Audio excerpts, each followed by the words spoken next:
It's almost that time to plant your garden, and today we are breaking down some of the old Ozarks folk tales, superstitions, old wives' tales. I'm Bailey Stroll at the Ozarks First Digital Desk, and with me, Tom Schmidt, meteorologist. Hello, Bailey. Thanks for having me on.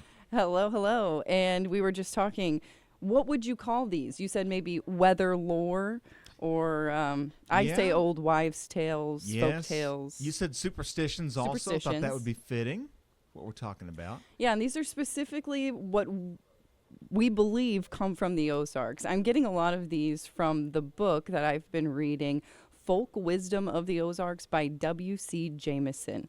So he just kind of explains that these superstitions or folk wisdom is for farmers so they can better manage their crops, try to predict the rain when they need it, try to predict the seasons.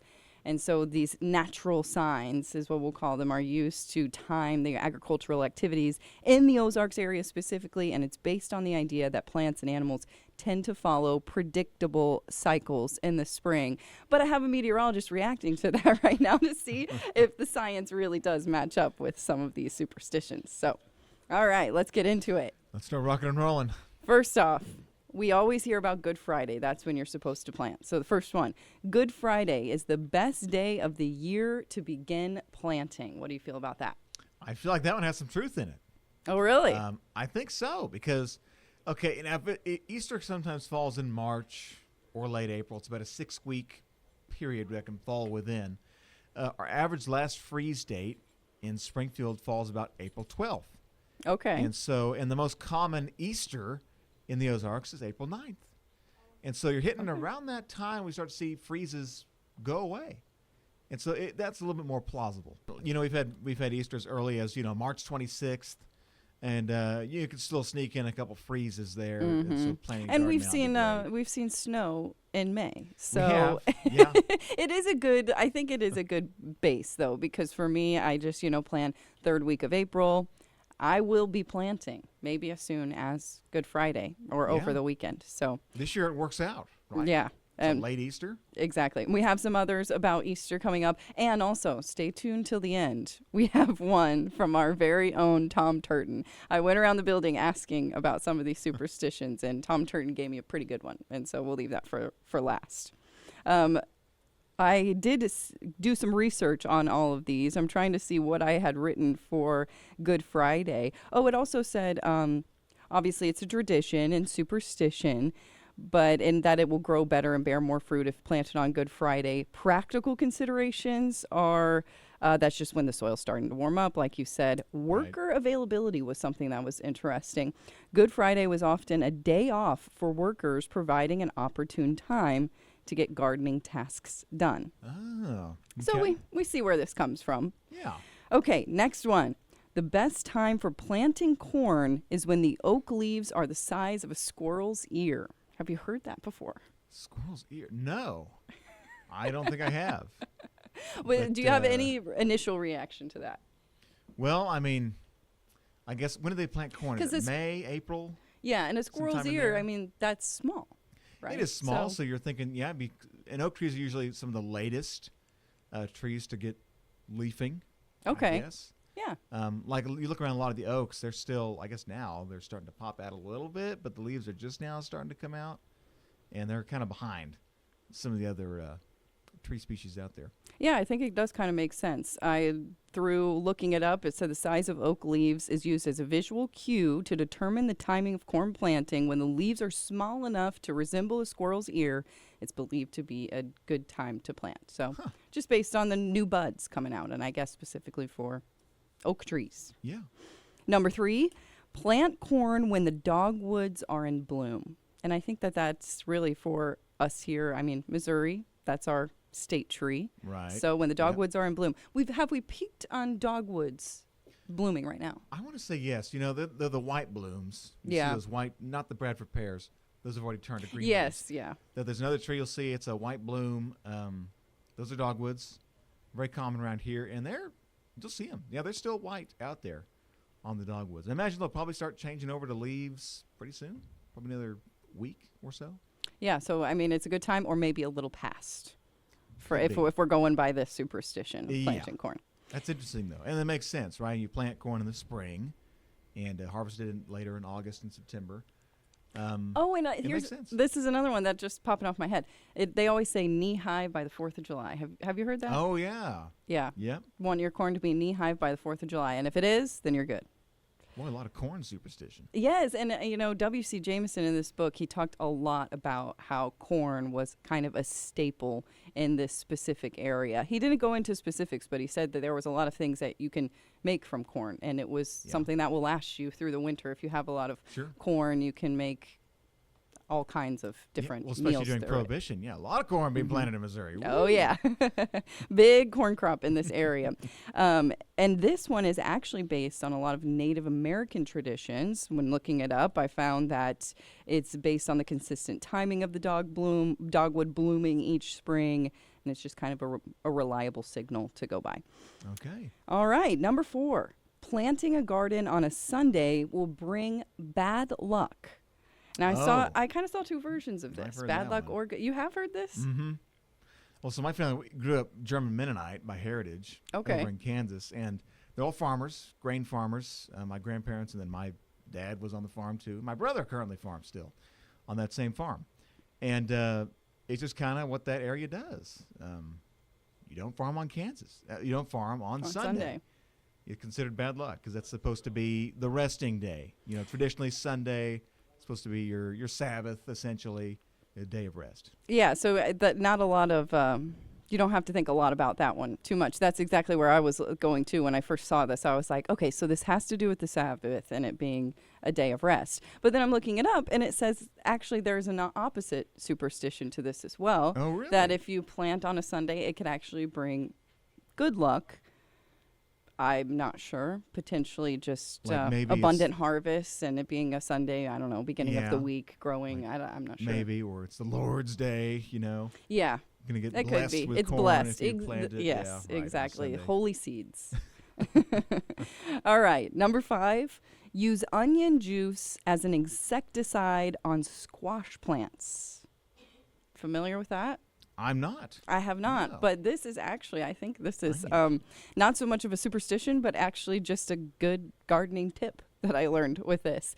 Onions are a natural insecticide on squash plants specifically to deter squash bugs. Mm-hmm. And you can also deter the squash bugs by just planting onions near squash, is what I found out. Okay. And if you want to make an onion spray, I found the recipe. You can grind up or chop 1 to 2 onions, mix them with water, 1 to 2 gallons, strain the liquid, remove the large chunks of onion, and then dilute the onion juice if you need to a little bit more. And then spray the leaves and stems and soil around the squash plants, particularly in the early morning or the late evening. Huh. So I don't plan to plant squash this year, maybe next year, but I'll keep it in mind. I think at the own Color 10 garden, the Ozarks First Garden out here at the station, Dave Smith, we had squash last year. Oh, we did? I believe so.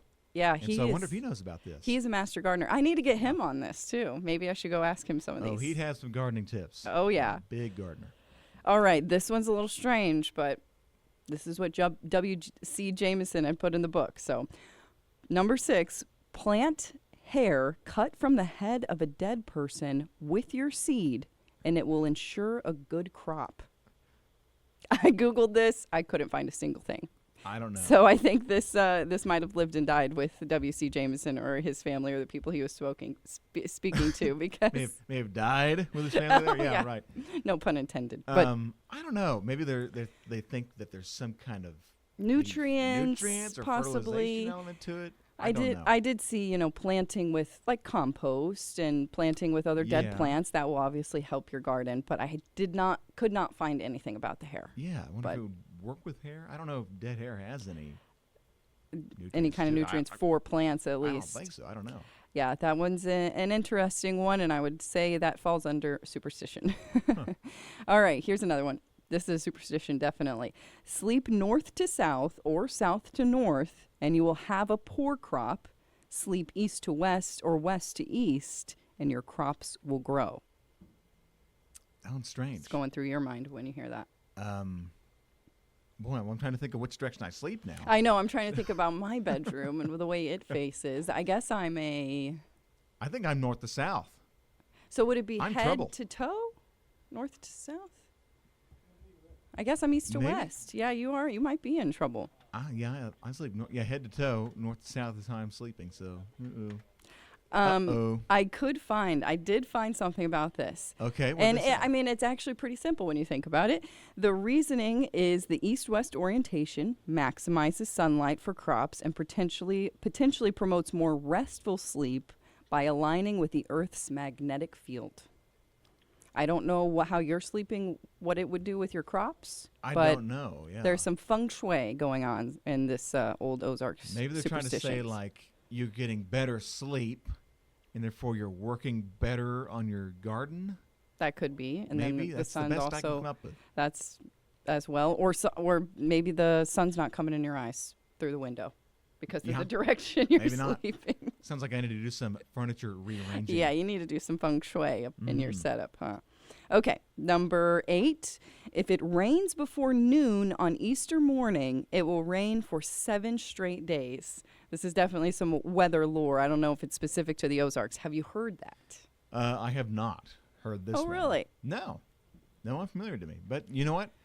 This year, we're probably going to see rain before noon on Sunday. Okay. But looks like Sunday is going to be the last day for rain. So it's actually ending a little bit of a streak of rain rather than starting a bit of it. a streak. Now, there could be some rainy days in the middle to end of next week. We'll catch dry ones, though, for Monday and Tuesday after Easter. All right, so doesn't hold up, especially for 2025. Not for all 7 days. We'll probably get 3 or 4 of them in there, though.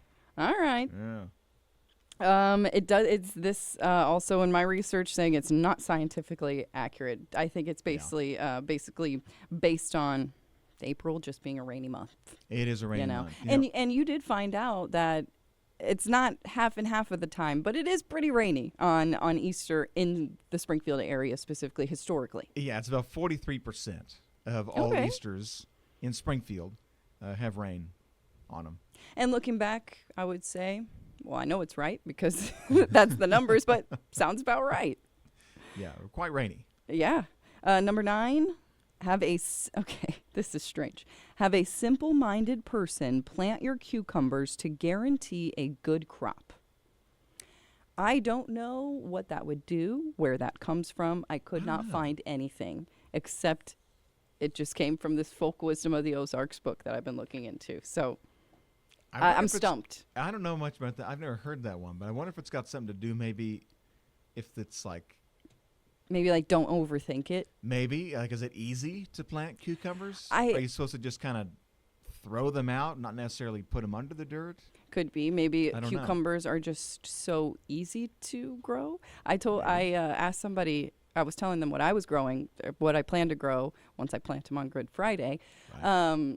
And they said, good thing you're not doing cucumbers. And I said, oh, well, why? It was Tom Turton, actually.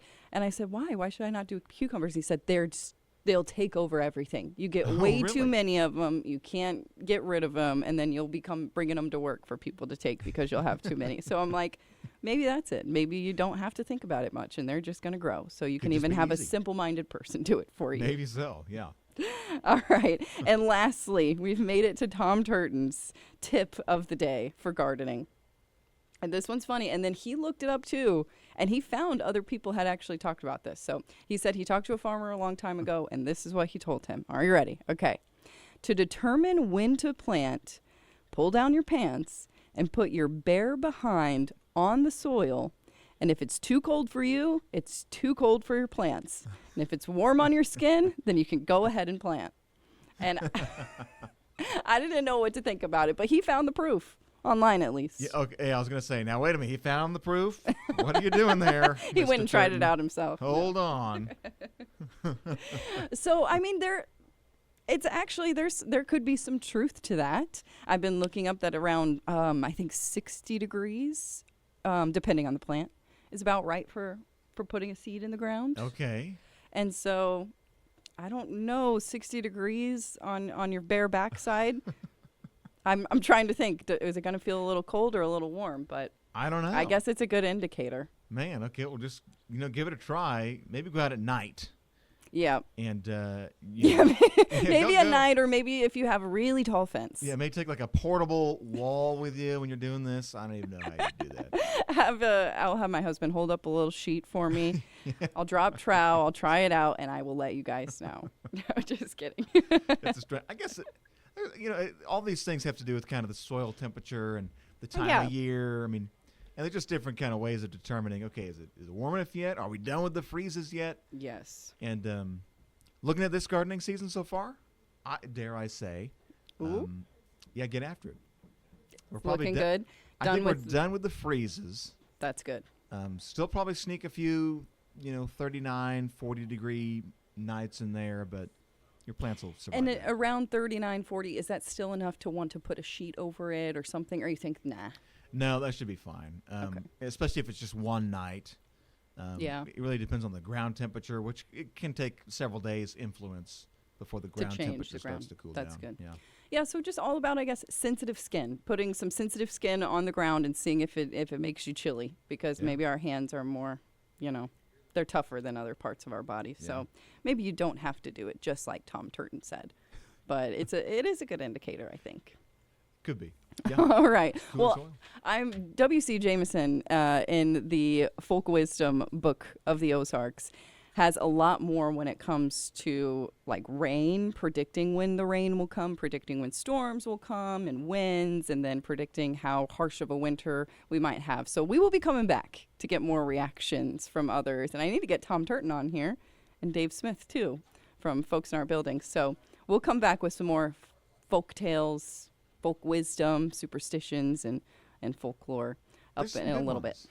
And just think about it, over the years, we kind of started off as more of a farming community in the United Yeah. States and still out there, but now technology's come along to where you maybe have lost some of those, weather signs of nature over the years.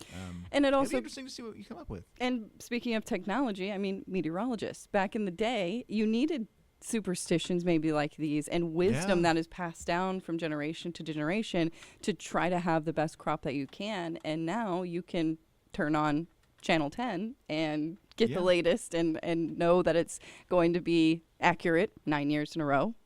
That's right. And yeah, so maybe there isn't so much of a need for this, but it is fun to look back. And is we are fun. sure glad to have you here to tell us more of the scientific reasoning for yeah, when to right. plant. On one of them, some of those others seems kind of strange, but hopefully we did our best we can. Yeah, and I will not blame you if my crops get a little messed up based on the weather. Man, I there's some won't pressure. hurt the messenger. Pressure release there, my gosh.